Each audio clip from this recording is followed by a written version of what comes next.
live and online. It's Sleepless with Steve and the Movie Book Club with your host, Steve Pulaski. Back and better than ever, it is Sleepless with Steve live on YouTube. We come to you live and in living color every Wednesday evening, except that is a lie. We have been off for about a month due to illnesses, occupations, the holidays, and pretty much every other excuse you can make. John Tafford would be very disappointed in me. He says to embrace solutions, not excuses. I'm doing the latter right here. But we are healthy. We are doing well. It's the Gruesome Twosome tonight. No Joe Viso for the first show of the year, unfortunately, but he will return next week because it's after this week. And I don't want to take anything away from this show because we got a big movie to discuss that is making quite a bit of money around the country the last couple of weeks. Already raked in $60 million at the box office. So there is a good chance that you've seen it. Next week, we're going to do our top 5 favorite films of the year list. And then the following week, we will do our top 5 worst, or bottom 5, however you want to look at that. But I'm excited. I'm really excited for this show. It's so good to see you on camera. So good to talk to you again, Dominic. I know Larry David would not approve of this, but Happy New Year, my friend. To you as well. To you as well. How was your holiday, man? How was your New Year? New Year was good. Spent it in the city. I did not go to the Chance the Rapper hosted downtown event right there in the Loop, but it was still good to be in the city and to see all the fireworks popping off at midnight. And it was good. Just good to be at a house party. So yeah. Good stuff, man. And did you go see any other movies besides the one we're talking about tonight, Marty Supreme? Did you see anything else over the long hiatus of Sleepless? In theaters, I don't think I did. I think it was a lot of, I did catch up on not catch up, but a bunch of smaller movies. Like I caught up with a friend. We marathoned like the 3 middle Mission Impossible movies. Okay. Because we were like, heck yeah, this is on streaming now. And we were like, I think this series is just consistently good. It's just consistently good. And especially if you get into it, it will not fail you. Having said that, I have not watched the last 2 movies, the part 1 and part 2 of Reckoning. But I have a feeling I'm going to get the exact same thing. We watched it quite a bit over the holidays, Catherine and I, too. Went back because she hadn't seen it. We went back it's technically over Thanksgiving, as long ago as it seems. We watched Planes, Trains, and Automobiles, which I'm telling you, if it's been like more than 10 years since you've seen that movie, you have to give it a rewatch. That movie is, have you seen it, Planes, Trains, and Automobiles? I was too young. Technically, yes, but I was too young to like understand. So I was like a child, right? So no, I truly have not seen it. It is. I mean, it's one of those. I was almost a little nervous about going back and watching it because it's one of those that, its clips are very popular and everything like that. It's quotable.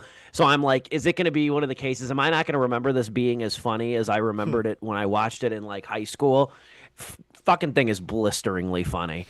It's still great. It is among, and this is an exercise I'd like to do at one point. I don't know if I do it on the show.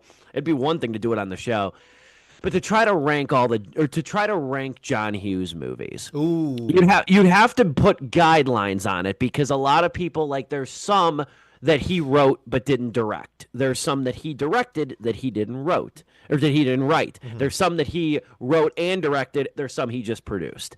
So like you'd have to almost put a pool in. I'd almost have to say like he had to write it.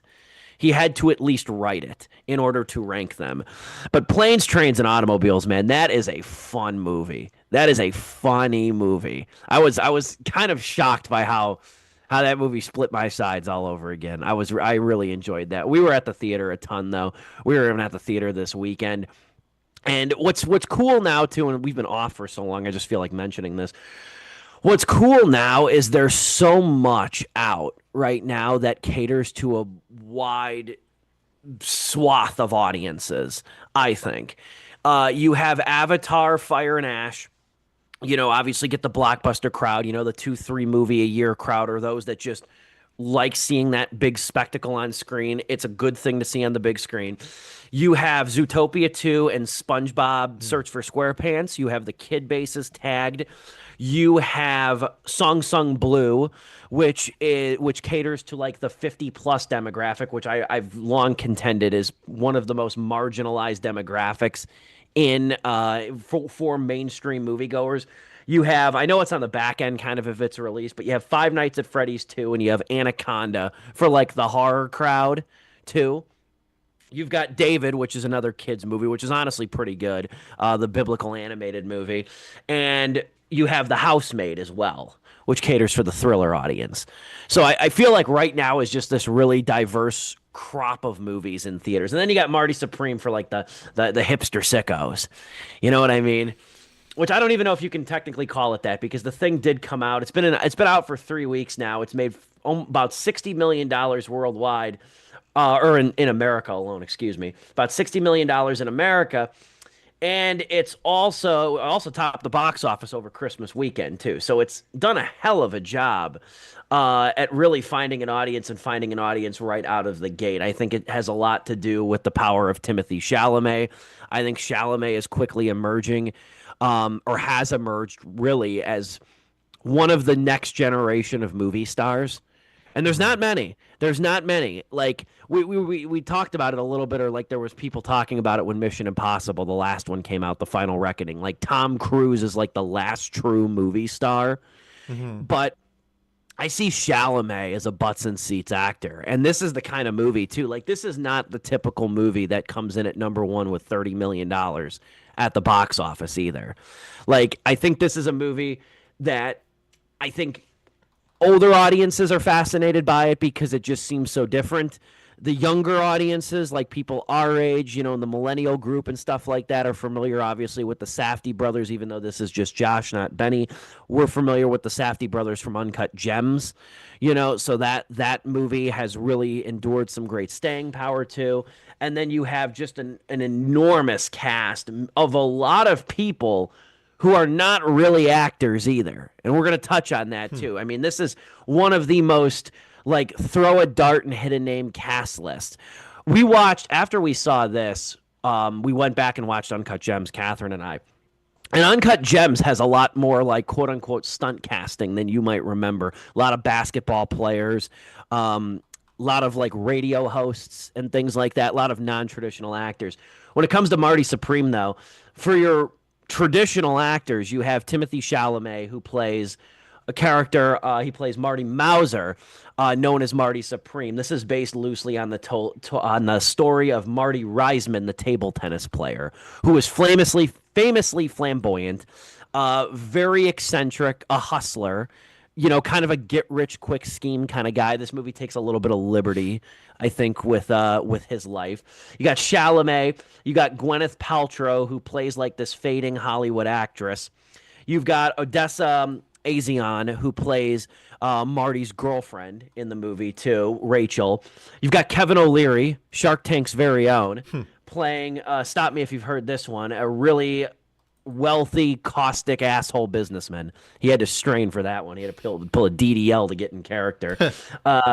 Tyler Okanama, who you probably don't know by name, but that is actually Tyler, the creator, the rapper, is in this movie as Marty's best friend. Fran Drescher, another traditional actress, is his mother. So it just goes down the line of like a lot of unconventional choices, including one I'll talk about later.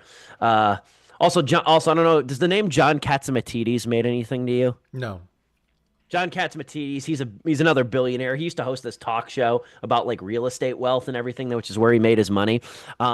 He was like a running joke on the Artie Lang show, Artie Lang the comedian, many years ago. Sure, yeah. Like he plays the dad. He plays the father of Dion, who's the guy that makes the ping pong balls and everything, who's like for Marty, who tries to be like his business partner. Well, anyway, the running joke with John Catsimatidis that I always liked, and I was reminded when I saw him in the movie, is that Artie Lang on his show, he was a New Yorker, and he used to always say like business, the New York scene has really fallen off in terms of names. He goes, because this was the time during Anthony Weiner too, so he's like, look at this. He's like, whatever happened to names like Rockefeller and Johnson? We got Weiner and Catsimatidis. So I always think of that. That's pretty good. Anyway though, Marty Supreme, Timothy Chalamet, new Josh Safdie joint.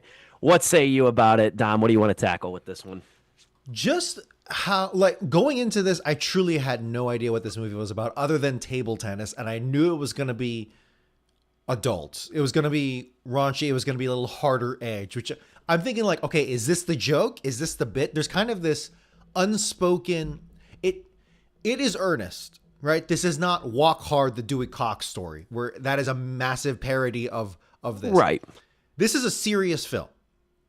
But there is this underlying joke of like, hey, this is about table tennis, right? But truthfully, it's kind of not. It really isn't. It quickly wears its not wears itself out, but it quickly moves to the side, wayside. The whole table tennis thing. That's just a backdrop. What this really is as it's shown in the just incredible opening credit sequence of this film, as a certain body part morphs into a ping pong ball. You'll see the words Marty Supreme Made in America, which truly could be kind of is the unofficial tagline of this film. But it is about drive, it is about dreams, it is about that one person that everyone, I hope, doesn't get to know but often does know in their life, and how they are just bad news. Because this whole movie, I want you to count, if you play a drinking game that might end you up in the hospital, how many times do these characters promise something and be like, hey, I'll pay you back. Hey, I got you with this. Hey man, when have I ever let you down? How many deals and promises and just real scummy ass shit do really just a couple of these characters do, a few of these characters do, to pretty much everyone else? This is an unlikable protagonist story to the extreme. It's like the anti-Forrest Gump, not in the sense that you're going through history, but more like, hey, there's this one character and they're just tornadoing through all these different other side characters. But Forrest Gump, he's like, everything's good for all of these people. Marty Supreme, bad. Just everyone is profoundly worse off knowing Marty. But how this film is able to still make Marty, or at least give him a sense of likability, I would think you would find yourself rooting for him at certain parts and then just absolutely hating him in others. This is a big character vehicle for Chalamet. So I'm glad we watched it. He is such an inextricable part of this movie. Not only is his character obviously the title of the movie, but I got to be honest, man, this is the kind of like tour de force performance for Chalamet, who's only 30 years old too. Mm-hmm. I think that bears repeating. Chalamet was always, and we've reviewed a few Chalamet movies on the show, and I've liked him, but I've thought in the last few years he's grown exponentially, and I've started seeing it really in Bones and All.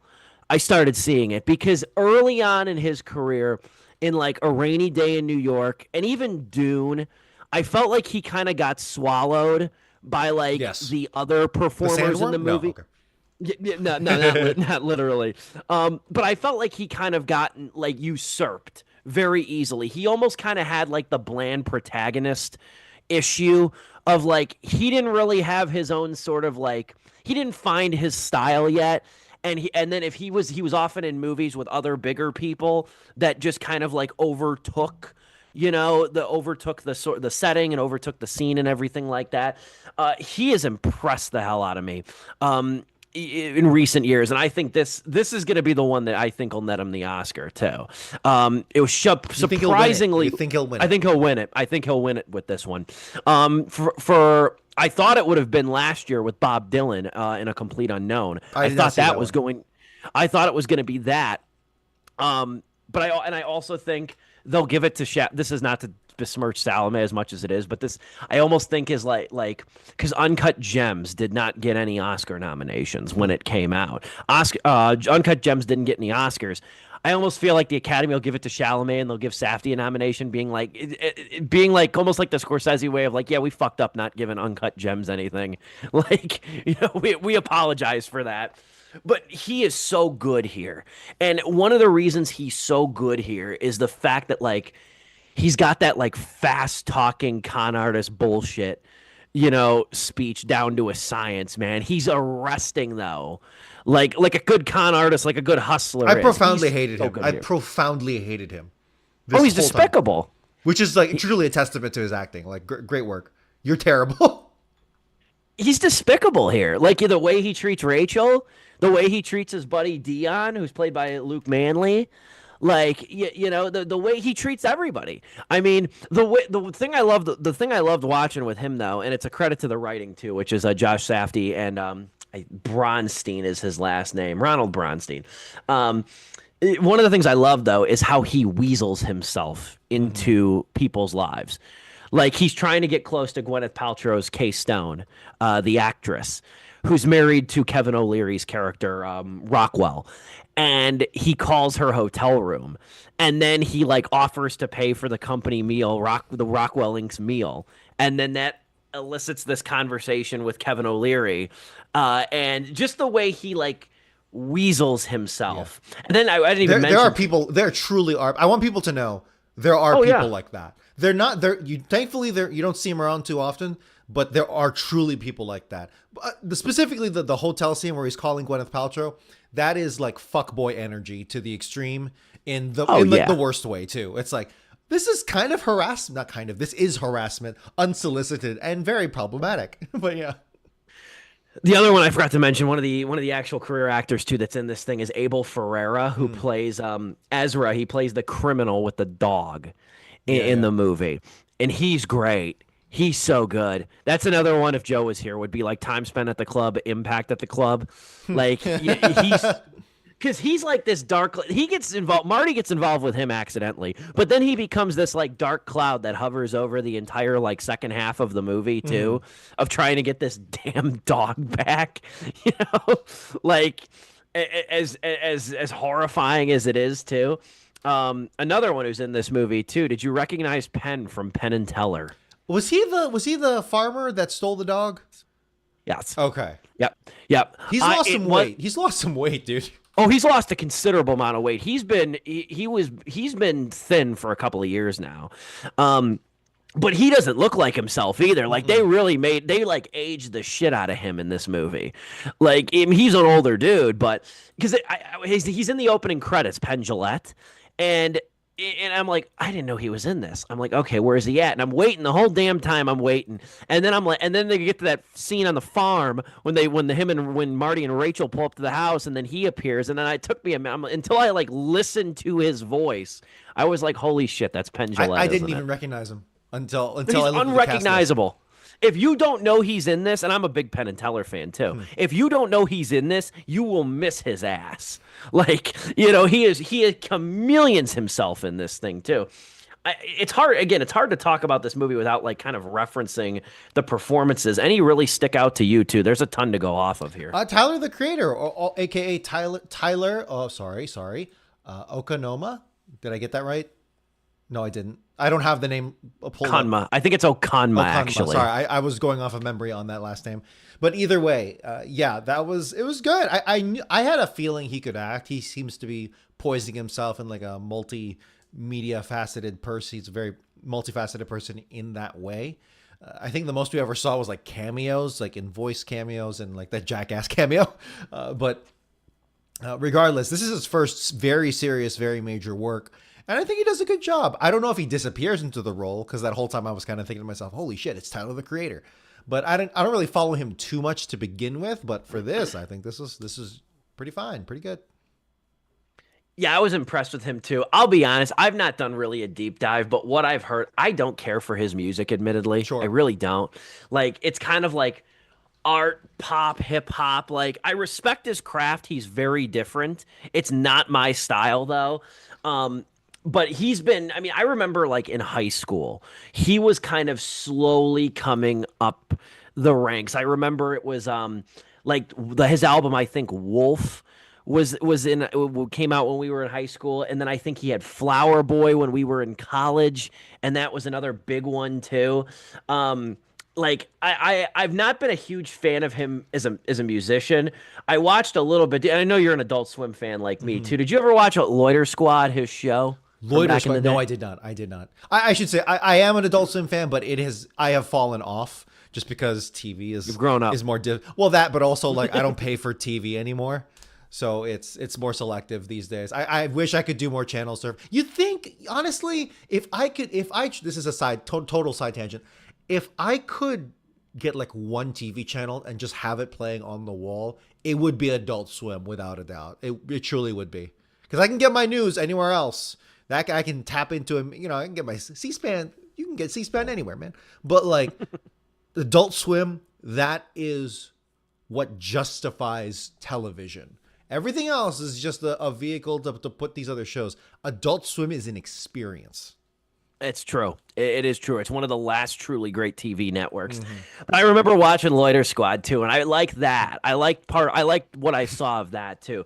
He's funny in this. Okay. Tyler, the creator, he's funny. Like going back to Marty Supreme, I love the chemistry that him and Chalamet have. I feel like Chalamet too, and I know he's kind of become like. He's like equal parts like actor as he is like fashion icon. He's kind of a sex symbol too, in a way. Chalamet just seems like a dude. And I think it's reflected a lot in this movie because he has chemistry with damn near with everybody in this thing. Yeah. I mean, you even see him too. It's like I feel like guys like my age like want to hate him because like, you know, like the women swoon over him and stuff. He's like this charismatic force unto himself. But then he's like a diehard Nick fan, courtside, like, you know, with Ben Stiller and stuff. And then in this movie too, he plays off Tyler the Creator perfectly. That scene when they're hustling pool, like his line delivery. Do you people even play pool? Or he's like, do people even play ping pong? Like, you know, like the tandem of those two are great. There's a buddy comedy to be made with just those two. I mean, honestly, I think we got it right there. But like, hey, I want to see more of like, give me the prequel, not literally, but like, it'd be cool maybe just to see like a prequel of them hustling other people in New York, in and around New York. I was thinking too, take a shot, and this is more subjective than like your thing, but like you were saying, like take a shot every time a character promises something. Take a shot every time there is just like a. Like if your ears could twitch and be like, did I just hear that? like my favorite quote. It's so bad, and I'm not gonna give the context. I'm just gonna say the quote. One of my favorite quotes in this movie is when he says, I want to do to Kletzky what Auschwitz couldn't. To be fair, that one everyone reacted appropriately in the room. It's like, holy shit! Oh no, of course. That's the thing. That's the thing, though. He delivers it. This character is profoundly unlikable, fundamentally unlikable. But this movie does a really good job for two major things. One, still giving him enough where you don't absolutely hate him and you want to walk out of the theater. Right? I know probably Twitter's going to get on his ass, on the character's ass, but I think it's a good, nuanced character. Absolutely Chalamet's deepest palette to work with yet with a character. And the second thing I really want to compliment this movie in is in so many other works, you kind of have to like lower your thinking capacity with this, but you know, like Scarface, right? Tony Montana, obviously evil, bad guy. He's got a soft spot for kids, women, and children, but for the most part, he is a bad guy. But yet he has been bastardized into becoming someone that people want to emulate. And they forget all the actual movie itself, or they only watch the YouTube clips of him shooting people, right? But this movie, I'm hoping, I know inevitably someone will, but in this movie, I'm really hoping that inevitably it comes through very plainly that, Chalamet is, Mauser is a bad freaking dude. And you should not be friends with him. You should not know him. Drop anyone that reminds you of Marty Mauser from your life as conveniently as, or distance as conveniently as possible, because, and look, I understand situations are situations, and part of the just enough likability is that Marty did have it rough. That is unquestionable, I believe, if I understood the movie correctly, right? But still, man, you just got to keep those people at arm's length, at least, if not more. But this movie, yes, takes the entire premise of this movie, which is this guy and trying to achieve his dream at any cost. That's really it. Man achieves dream at any cost, and does such a fascinating, almost exhausting thing with it. Remember Honora? This was giving me Honora vibes, and not just in the sense that these characters have strong accents, strong New York-based accents from whatever borough or whatever neighborhood. Because this movie just keeps freaking going. It just keeps going and going and going. And there are some moments to breathe, sure, but on the whole, it's one battle after another. Truly, they should have named this movie One Battle After Another, because god damn, the schemes they keep going is just absolutely astounding. And at one point, I think it's a scene with Gwyneth Paltrow where it's like, oh my god, this is so sweet. This is the moment. Things will turn around for Marty. And then literally in like a minute, they're thrusted back into the exact same situation. And I was laughing my ass off when they're walking back from when they're walking back from Central Park, right? And I'm like, holy shit, that just all happened. We're back here again. And like you said, did that just happen? What the fuck? Yeah, man. This movie, man.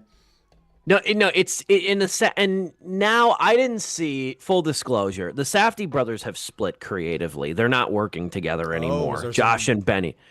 It's not really come out. It kind of seems like there was a little bit of a rift. But they're both saying the right things. There seems to be something of an undercurrent, though. According to Wikipedia, Benny described the split as amicable, calling it a natural progression of what we each want to explore. That could go either way. It could be pure fluff, or it could be legitimate. I can see it happening. Sometimes you spend too much time around someone. Yeah. Now, if you remember, and you're forgiven if you don't, because I missed it. It was in theaters so briefly. Benny released a movie this year. He directed The Smashing Machine with Dwayne Johnson. Oh, yes, okay. That was his movie. Now, I didn't see that one, but from what I've read about, especially I read a little bit more about it for a movie I hadn't seen. I read a little bit more about it after Marty Supreme. It seems like with these two movies coming out from the individual brothers, and after Uncut Gems, which Uncut Gems was like, it felt like their opus together, of just this contained downward spiral of another slimy, contemptible, cretin character. From what I was reading about The Smashing Machine, which is like this character study on this boxer, that movie is a little bit more slower paced compared to his other works, Benny's other works, as well as it's a little bit more sentimental, not in a bad way, but a little bit more about like interpersonal relationships and characters and things of that nature too. It's funny when you look at like Marty Supreme then, and that now that you have both of these brothers on their separate paths doing their separate projects, after Uncut Gems, which they did together, Marty Supreme, it's like Josh is the one who always wants like the anxiousness dialed up. Mm-hmm. Josh is the one who thrives on this like jittery, nervous, running, can't sit still kind of energy. And it's what I coined in my review too as like reaction cinema. What scene, without trying to go into spoiler territory here, because I know mine, I'll put you on the spot here. What scene, whether it's a laugh, a jump, whatever, what scene got the biggest reaction out of you? That's really tough. That's actually really tough. I'll say mine while you think of yours. Mine, quite frankly, was the bathtub. You know what? Yeah, because that just comes out of nowhere. The bathtub scene. And because the thing with the bathtub scene, it happens, it's alluded to. It is. The guy at the hotel says, don't use the shower. Like, that's dropped. That nugget's dropped, but it's so hasty and they're trying to pay. Then when it happens, and I don't want to give anything away, but the bathtub scene, it's like immediately, once it happens, you're like, holy shit. And then you're like, oh my God, the dog. Oh my God, the guy. Like, that got the biggest. I jumped at that scene more than I jumped at most horror movies in 2025. And it was a great year for horror, mind you. Like, that had to be. And I think Josh loves that. I think watching this and then recently rewatching Uncut Gems, I call it reaction cinema. I think he loves getting into the lab, like on his computer, and devising these like outlining scenes of how like to get from point A to Z, cause and effect. This happens, impacts this shock scene for the audience. I think he thrives on that, and I think that this movie. And again, after seeing Uncut Gems a second time, let me tell you, I was still leaning forward on my. I know how the goddamn movie ends. I know how it goes. I was still leaning forward on the couch like I was watching Game 7 of the Celtics 76ers, Well, like they show in the movie. You say but honestly, I'm like, this could go either way. He could get it, he could not. Unless there was something that I missed that guaranteed it. But for me, I was like, no, there are two very real directions this movie could go. Either pull the rug or go all the way with it. And I was like, okay, yeah, You're talking about Marty?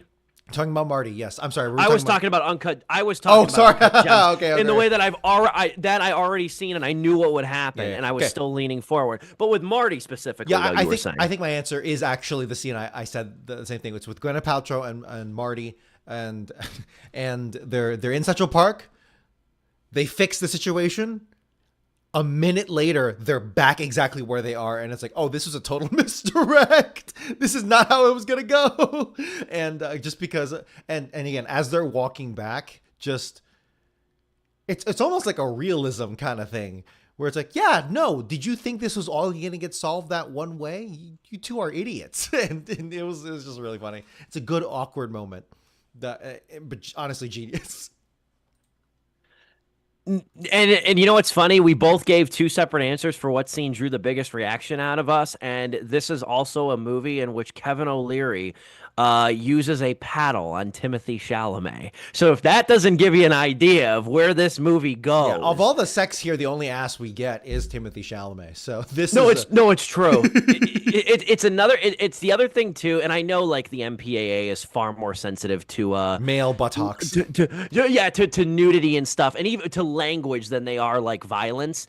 But this, I'm always still to this day consistently impressed when a movie can get such a hard R rating, and what I mean by hard, there's a real definition for hard R. Mm-hmm. What I mean by hard R is that like the box, the little rating box that tells you all the things. If that's more than 3 lines, like 2 lines long, 3 lines long, I call that hard R.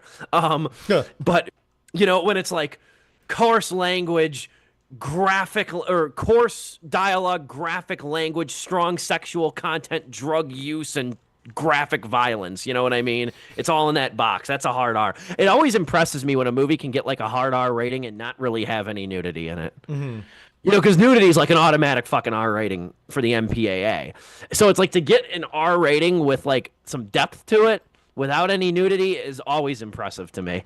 But when we come back, I want to mention there's an actor in this movie that plays, and I've mentioned him a couple times now. I just have to talk about this because there's no other fucking time I can talk about this. There's an actor in this movie. His name's Luke Manley. He's not even an actor. He got popular on a viral video with the vlogging company Side Talk. And I'll contextualize it. He plays Dion in the movie, Marty's business partner, whose dad is like bankrolling some of his ping pong efforts as he's trying to go across the country and stuff and play, competitive ping pong in the open and stuff. I want to briefly talk about Manley because I think about it. It's like, man, if I had the money that the Safdies do and the connections that I do, like if I could make a movie, I would so do this kind of stunt casting where I would be like, I love that. This guy did a YouTube video 10 years ago that I loved. Let me put him in a movie. You know what I mean? And this is what it reminds me of. Yeah, the Japanese ping pong player, he is an actual ping pong player, champion ping pong, and he's deaf. He competes in the apparently like disabled specific tournaments, and it's like, holy shit. it sounds like a pejorative. If the actor is Koto Kawaguchi. Mm-hmm. He plays Endo, the Japanese table tennis player in the movie, who's deaf in the movie and deaf in real life. What you're saying, it sounds like a pejorative. It sounds like something that would be spawned on like Adult Swim or something, but no, he literally competes in the Summer Deaf Olympics. They're called the fucking Deaf Olympics. That's awesome. That's badass. I want a shirt. Like, but I just saw that. I'm like, oh yeah, he literally competes in what is known as the Deaf Olympics. Anyway, though, we'll come back though. I want to touch on Manly very briefly. And I want to talk about the score, but yes.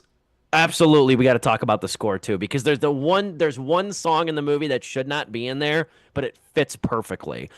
We will touch on that and more about Marty Supreme, the brand new Josh Safdie, Timothy Chalamet movie in just a couple of minutes. And if you can't already tell, it's so good to be back. Dominic Guanzon joining me tonight on Sleepless with Steve. First show in over a month. We'll be back in just about a couple of minutes right here on Sleepless with Steve.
Back and better than ever. It's Sleepless with Steve, live on YouTube. We come to you live and in living color every Wednesday evening, 6:30 Central Time. Got my boy Dominic Guanzon back with me once again. We are talking Marty Supreme. Now, I have to mention this because when the hell else am I ever going to talk about this on the show or anywhere? Luke Manley's in this movie, too. That's a name you probably don't know. He plays Dion, a friend of Marty. And this is his acting debut. How he kind of rose to prominence, and I'm glad it just happened to come across my, I think it was Instagram feed. The day before we saw this movie was him on a podcast and talking about working on Marty Supreme, and he goes, and the guys are like, "How did you land the role?" And he goes, "Well, I don't know if you're familiar with Side Talk." And as soon as he said that, I'm like, no way. He's the Trae Young looks like my dad's dick guy. Do you want me to play the clip? I actually have it. Go for it. Go for it if you want to play it. You can't hear it, of course. Suck my dick, Trae Young. Suck my dick. Fuck Trae Young. Yo, Trae There Young he is. like He's right there. I I never saw my dad's dick. He still looks like shit. That's so good. Shout out to Luke Manley, man. That video is hysterical. That video is everywhere for a little bit. If you're a basketball fan, you undoubtedly know it. But he talked about it on the podcast. He said, like, the day after I was hungover, and he's like, I thought I ruined my life. He's like, because he's like, it's all over the internet. I thought I ruined my fucking life. And then he said on Twitter, I think he said Twitter, he goes, my username, the all-time greatest, he's a diehard Knick fan, clearly. The all-time greatest New York Knick was Patrick Ewing. His Twitter handle, Luke's Twitter handle is Fat Trick Ewing. And he said, he's like, it was like a few months later, he's like, I got a DM from Josh Safdie, who was like, bro, I love that Side Talk video. I think it's hilarious. I am a huge Knick fan. If I write you a part for my next movie, would you do it? He's like, that's all he said. He's like, if I wrote you a part for my next movie, would you do it? And I'm like, and he goes, and he installs cable. That was his fucking job at the time. He installed cable. And so Luke Manley was like, hell yeah, I'll do it. And now fast forward. And he holds his own in this movie because he does not play. Credit to Safdie. And this is why I think Safdie has to be one of the things he has to be is a really good acting coach. Because he takes all these people that are not professional actors and seamlessly inserts them in his movies.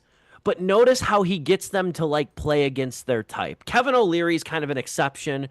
Like, he's basically a shark in this movie. He doesn't really have to strain to kind of be who he is. Mm-hmm. But like Luke Manley, who got famous for being like this roly-poly, brazen, vulgar guy, actually kind of has to be this like sweet and vulnerable character who gets taken advantage of. He could have, honestly, that could also just be him, like, because he was drunk off his ass. Maybe that's just how he gets. But it would have been easy for Safdie and Bronstein to write the role around that to play into that, though, too, is what I'm saying as well. Honestly, if he gets the director's award for this film, it may not even just be for Chalamet. It might be for everyone else on the cast that isn't normally an actor, and how they did him. Because there's just some of the strangest casting choices on this film. And I think it's great. I think that's awesome. You want to talk about the score? There's a lot to unpack with this score, my friend. Yeah, I don't even. It might be quick. It might not be. I just want to say I put a little Blue Sky thing out there, a little post saying like, film director, try not to put an 80s synth pulsing soundtrack behind a tennis movie. Challenge, impossible. Because and then I put pictures of challengers.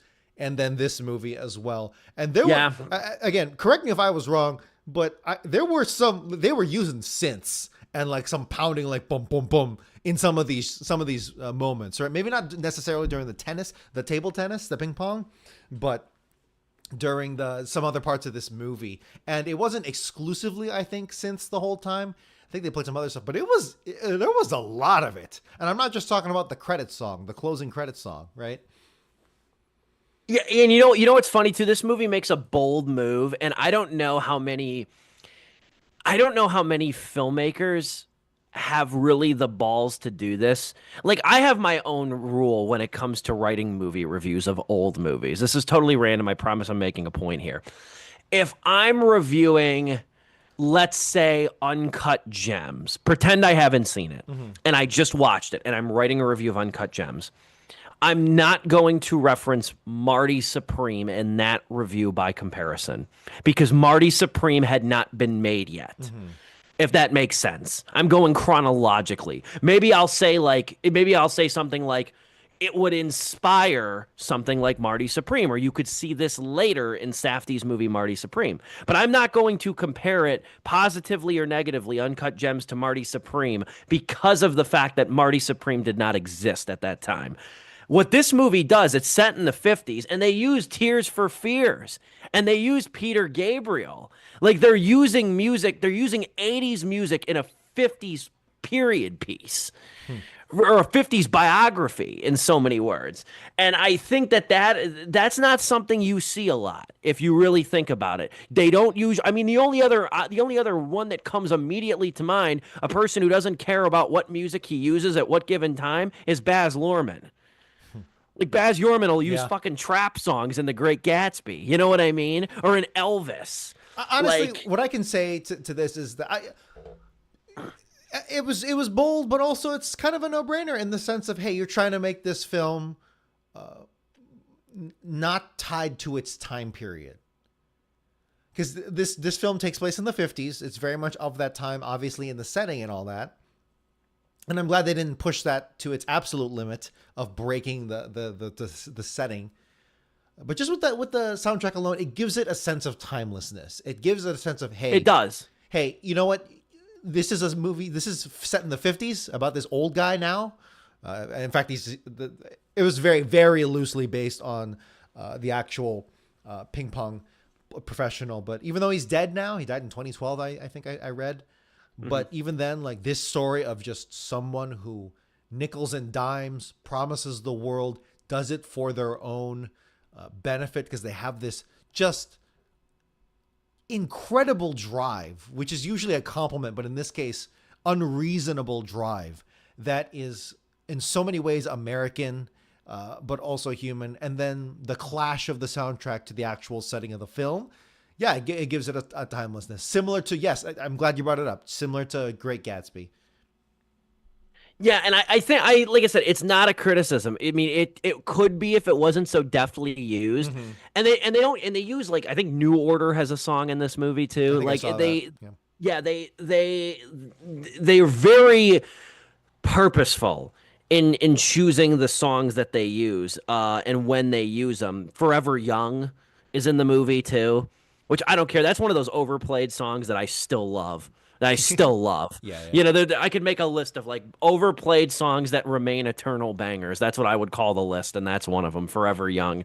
No, the soundtrack is great. The score is great. I know you're talking a little bit more about the score versus the soundtrack. Here's my last question for you as we come to a close for Sleepless, unless you have another point. Here's one thing I want to ask you, because I already see this debate raging online, and I'm not passionate about it, but I think it's a fun debate. Is Marty Supreme a sports movie? I'm gonna say no. I think there is a degree of, like, a mathematical objective. How much tennis is there in the table tennis is there in the movie? Honestly, not that much. There really isn't. There's way more in Challengers than there is in this, and I think it's not. I wouldn't, like, be upset if they did include it, if, like, someone included it as a sports movie, but because there's still that sense of, like, well, okay, hold on, I'm circling back around because those themes of getting what you want and the unattainable thing, but the drive to go for it anyway. That is the timeless sports thing. Some would say the heart of any sports movie. So is this a sports movie? Okay. I think it's a difficult question to answer. And I think it's deliberate. I do. I think it's challenging. And I think that it's I've gone back and forth on it. I would say I would lean no. I would lean no, and for the reason being is that this is, like, the only reason I can really plant my flag definitively and say I don't think this is a sports movie is because this movie doesn't really care to teach us too much about table tennis. It doesn't. Honestly, I think only an Italian American could tell us. That's fair. But the only whoa, what's going on? Who's this? Who's entering? Oh, here we go. Here we go. Hello. What up, Giuseppe? It's Joe Phone 17. Joe Phone 17. What's good, brother? It's all good. I just got out of my public meeting, and I was tuning into the show for a little bit while like they were wrapping things up. Are you guys still talking about how Marty Supreme is or isn't a sports movie? We were just in the middle of that. We were just in the middle of it. This is like Timothy Chalamet's YouTube channel, Modded Controllers 360. No, this is Joe Phone 17. Show phone 17. If you want to take it, man, I had just like kind of started like tap dancing around my answer. So if you want to take it, is Marty Supreme a sports movie? Go ahead. Do you want to finish your point or no? No, you go for it. Okay. For me, Dom, I know you said no, and I totally understand why and everything. You made some very valid points. For me, it is a sports movie, and it comes down to basically the drive that Marty has is something.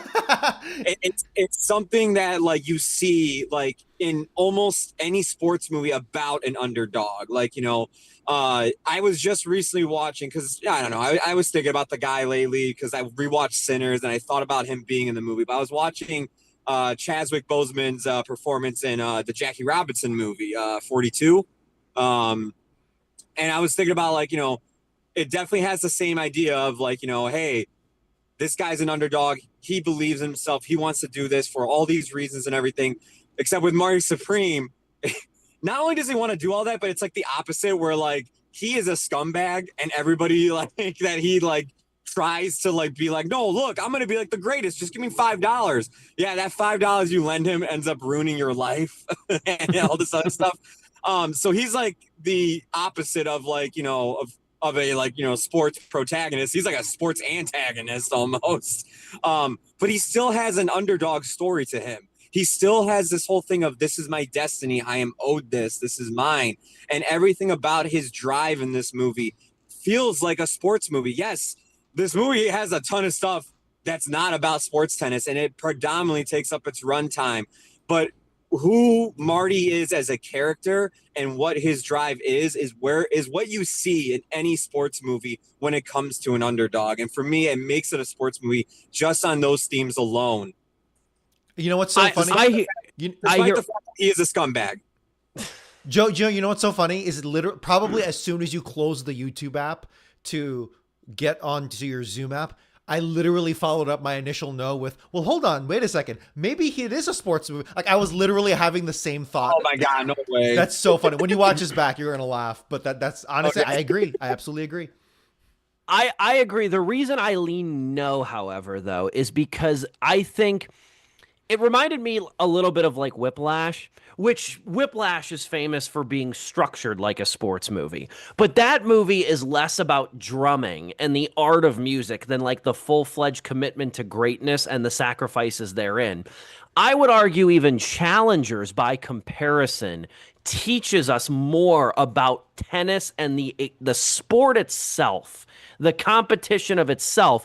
It's a love triangle story, but it's also a sports movie because of the way the sport itself is presented.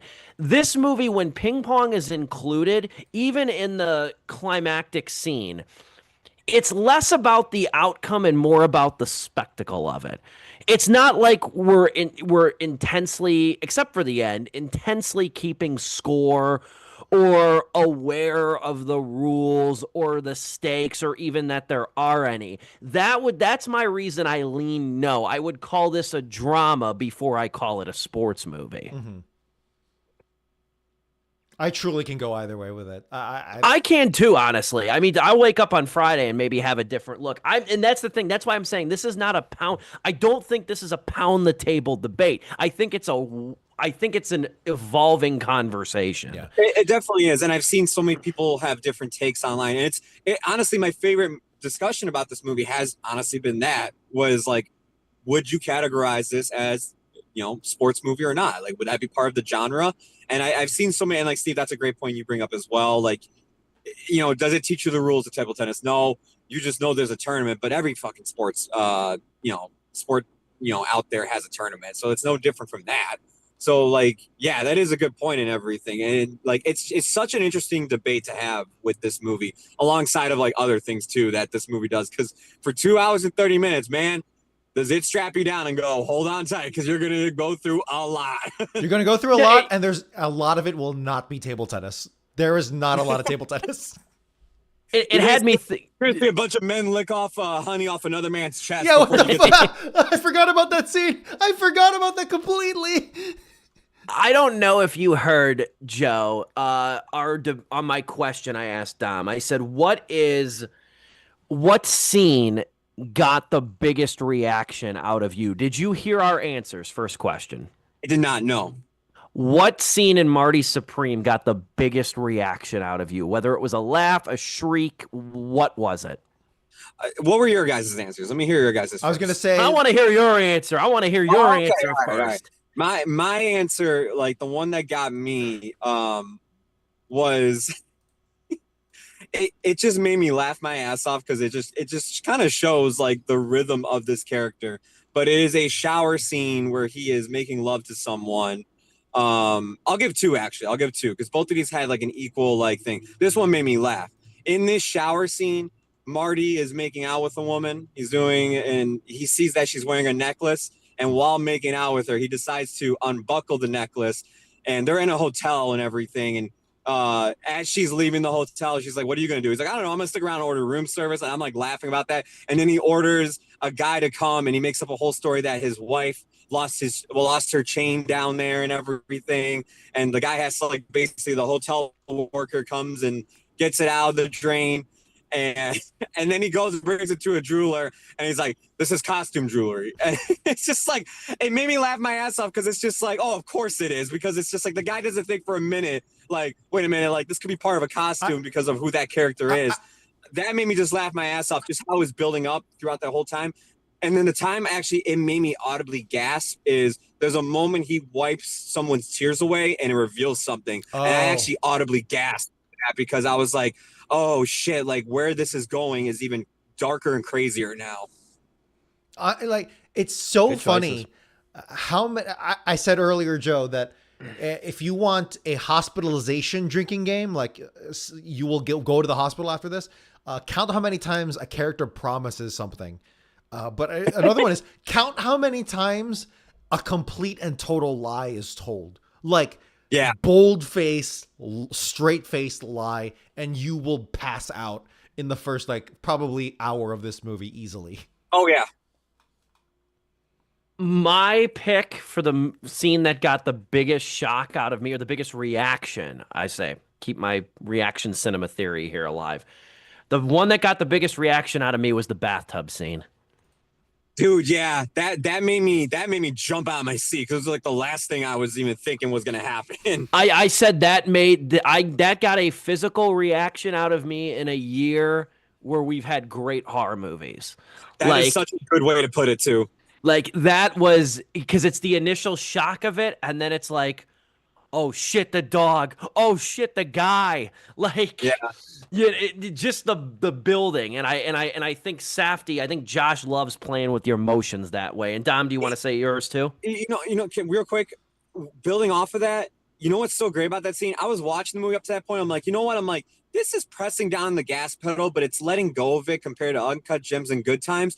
That moment.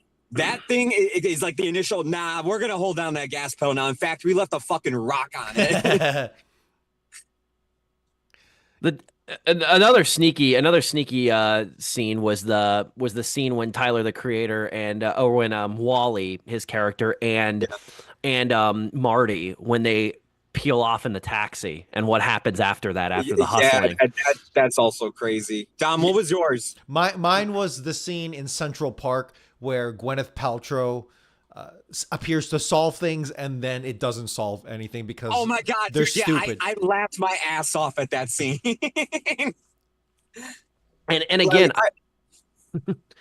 I go back. It's hard to get the vocal cues down with Joe being off camera, so I apologize for stepping on my co-hosts over here.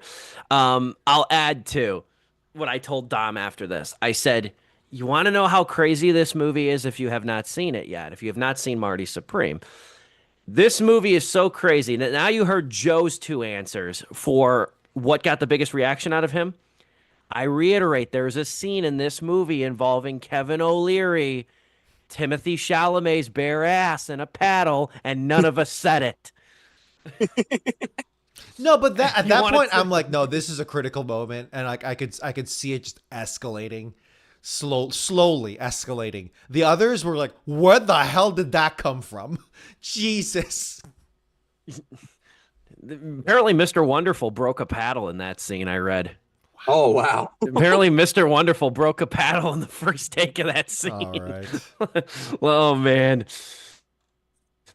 this was a fun ride though, and again, I really commend Josh for a lot of things, but I commend him for like taking these actors that are very non-traditional actors and coaching them up and sort of like you can't even call it against type roles, against personality roles if you want, with the exception of O'Leary.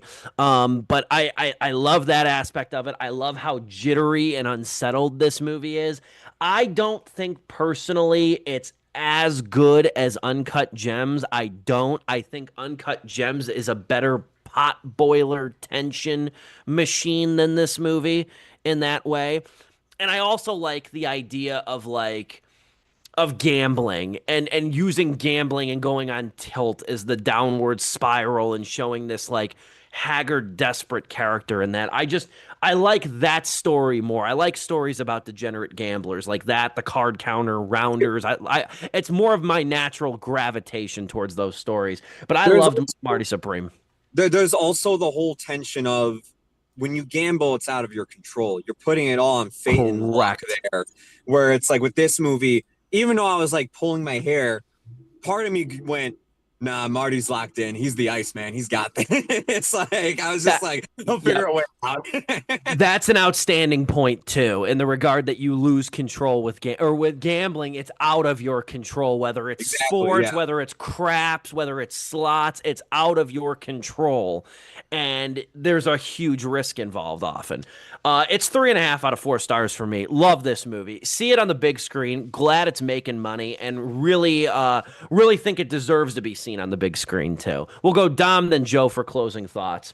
Yeah, I'm gonna give it 3.5 out of 4 as well. I think I had a difficult time. Maybe on a rewatch, or the more I think about it, it would be 4 out of 4. But I think I just had a difficult time easing into it, and still, I think the movie was trying to find its footing. And it's not until towards like the first third was over that I'm like, oh, we're kicking into high gear at this point. I don't know if the intention was to be more a little subtle about how deep and far this movie will go, but that's pretty much the only criticism that I personally have with it at the moment, having watched it last night.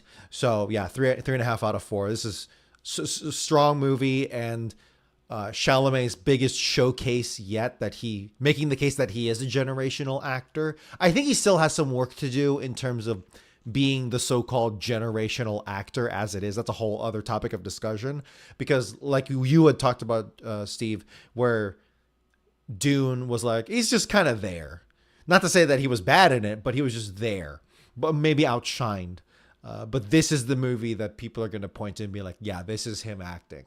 So like acting with a capital A, you know? Completely agree. Joe, I appreciate your cameo. Send us home. So I will save a lot of what I'm going to say about this movie for our best of lists, and that kind of gives away what my rating is going to be. This is 4 out of 4 stars for me. I won't go too long-winded here, but I absolutely love all 3 movies so far of the Scumbag trilogy of Good Times, Uncut Gems, and now Marty Supreme, made by, well, 2.5 of the Safdie brothers, that is, at this point. I can't wait to talk about this movie some more when we do our best of list. I don't want to take up much more of your guys' time and everything because we're already on OT, but I will just say this, kind of piggybacking off of what Dom was saying there.